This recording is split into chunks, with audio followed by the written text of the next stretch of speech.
today's episode we have this right here. This is the professional diagnostic tool YM119.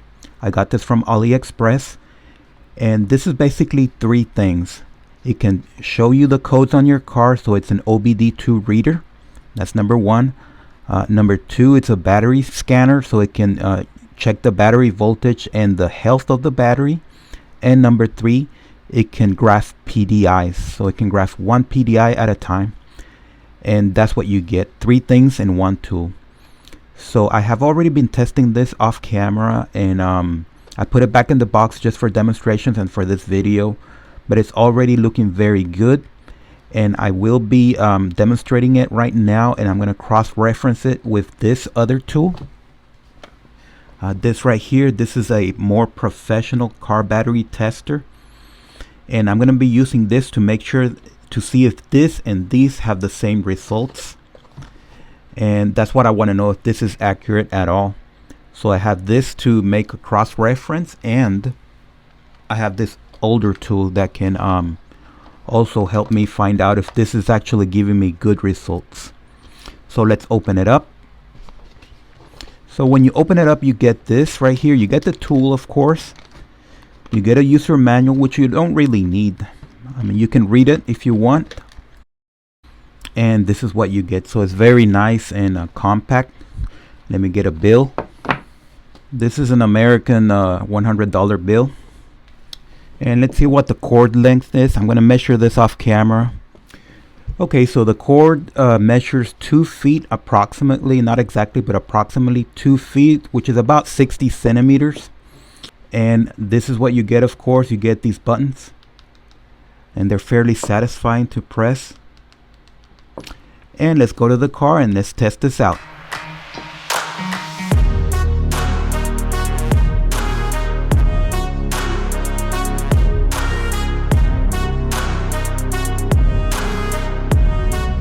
Okay folks, so I have plugged it in and it connects right away, and my engine is turned on, so we're going to check the battery. So let's click on battery, and you got measurement. Okay, let's see what measurement is. That just tells you the voltage. So let's see the monitoring. That just gives you a graph of the voltage. So what I'm really interested is in the battery life. So it's going to tell you to power down the vehicle. So that powers it down. And then it says turn it back on. So let me turn it back on.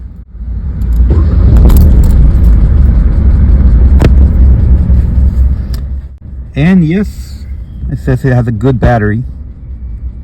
So I did this before when the engine was cold, and it did show all the way over here. It was a little bit different, but this one is telling me that it's a little bit over here. So you do have to charge it to get a very good estimate.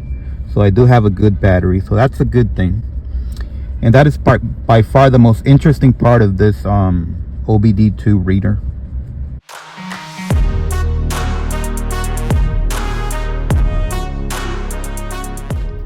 Okay, so to see if the results were accurate, we're going to use this more professional battery tester and see if we get the same results, or at least similar results.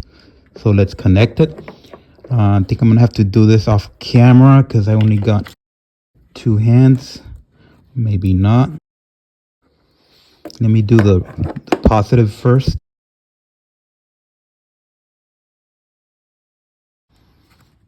Now the negative.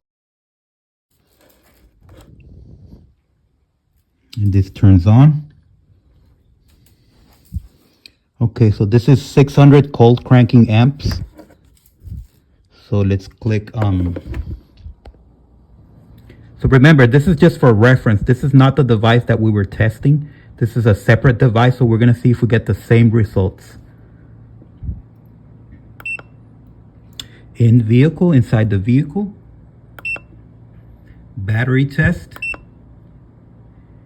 So we're going to go turn on the headlights for 10 seconds.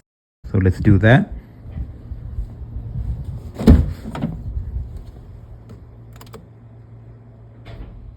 One, 2, 3, 4, 5, 6, 7, 8, 9, 10.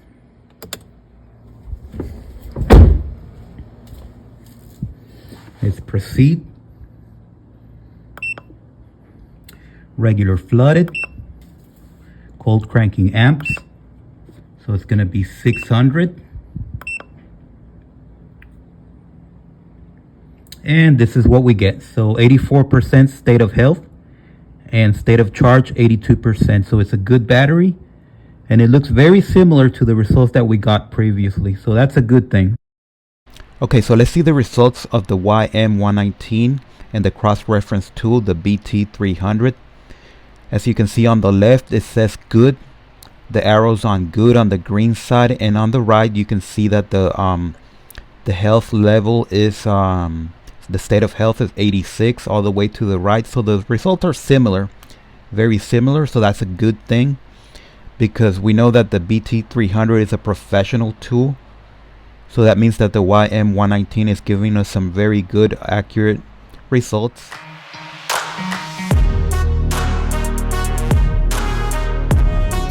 Okay, so here we are in my car, and let's look at the codes. So it connects fairly fast, and it gives you the system info right there. And now let's read the codes. So you got three options: stored, pending, and permanent. So let's see the stored, nothing; pending, nothing; permanent, nothing. So that's good. So you can also erase codes, but there's nothing to erase. And then we got freeze frame. So there's nothing stored as far as freeze frame. To have freeze frame, you would have to have a code. So we don't have a code, so we don't have freeze frame. So the IM readiness, since DTC clears or this cycle, so let's do DTC cleared. So the readiness is, let's see, it's okay for the most part. And we do have one incomplete. So everything's either okay or not applicable. So the only issue would be right here, incomplete, the evaporative system monitor. So that's fine, that takes a while.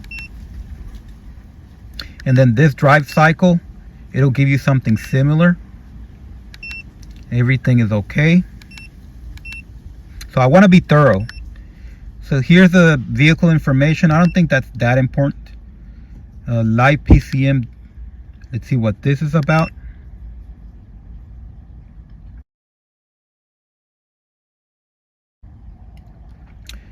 So this is what we got right here. So these are just the values. It won't tell you if it's good or bad. It'll just give you the values. And this is going to change from vehicle to vehicle.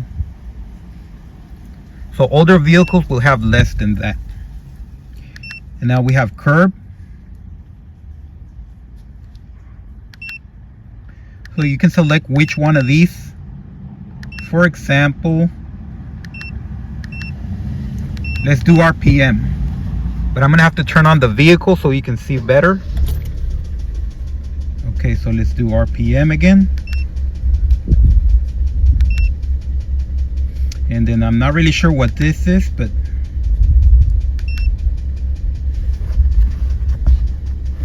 let's press the gas. And you can hear that knocking. This is a Kia. Unfortunately, Kias have a problem with knocking.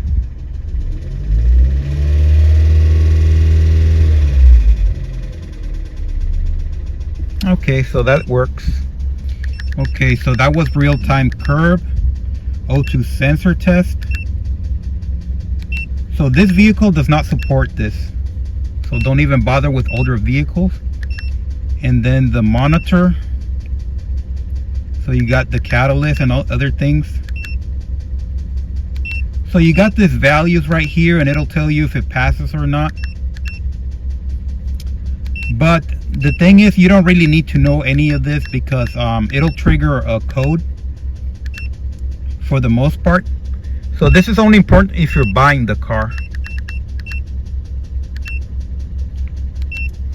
because You don't want to wait until there's a code. And this vehicle does not support component test. This is a 2013. So those were the sensors, and that's it.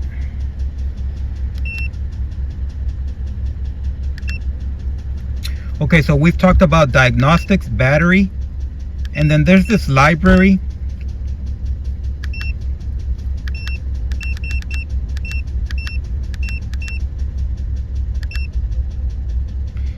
So this is in case you have you remember a code and you want to know what it is. But for the most part, I don't think there's a whole lot of use for this. See, because right here it'll tell you that, but it won't tell you much else. So that's what that's about. And then on settings, you got language. You got a lot. Let's leave it on English. Unit of measure, English and metric. Key beep.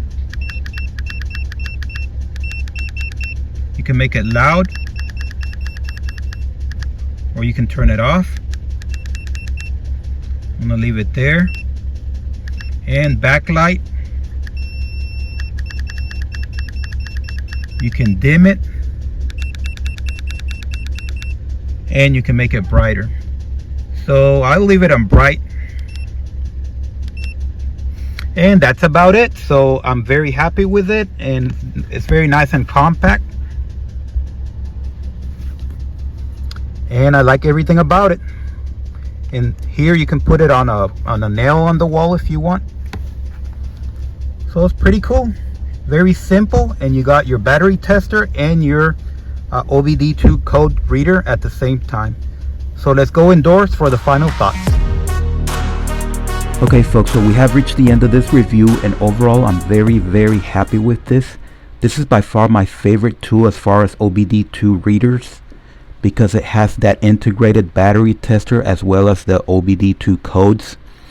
And it also has the PIDs, and it has that graphing function which can graph one thing at a time.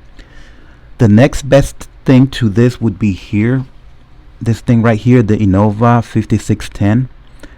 But the difference is that this is fairly cheap. This is at $400, so there's a big difference in price. And so I don't really want to carry this around too much inside the car. This I can put it in the car and not worry about it. But this being $400, it makes me nervous. I don't want to lose it or damage it in the heat or cold inside a car. And that's the next best thing that I can think of as far as OBDII scan tools. Also, this one, even though it does have a battery tester, the Innova, this does have a battery tester, but it only tells you good battery or bad battery. It won't tell you the actual health of the battery in terms of spectrum. But this one does give you that spectrum, and we know it's accurate. I've been testing it off camera, and I did that demonstration, and it does give you that spectrum, and it is accurate. So I'm very surprised with that, as far as the being able to diagnose and kind of give you an idea where you are exactly, instead of just good battery, bad battery. A good battery could be a brand new battery, it could be in the middle, you don't know, but this one gives you that spectrum. So that's very unique. I looked around the internet for anything similar to this. It's an OBDII scan tool and a battery tester at the same time, and I could not find anything like this other than this. But like I said, this is $400, and it only says good and bad battery. So this is not a good purchase when you want that. So overall, I'm gonna give this 5 stars out of 5 because it's absolutely great price, good size, and you got those 3 things at the same time in a scan tool in this one little device. I'm very happy with it. I recommend it 100%. So thank you for watching. Subscribe and thumbs up.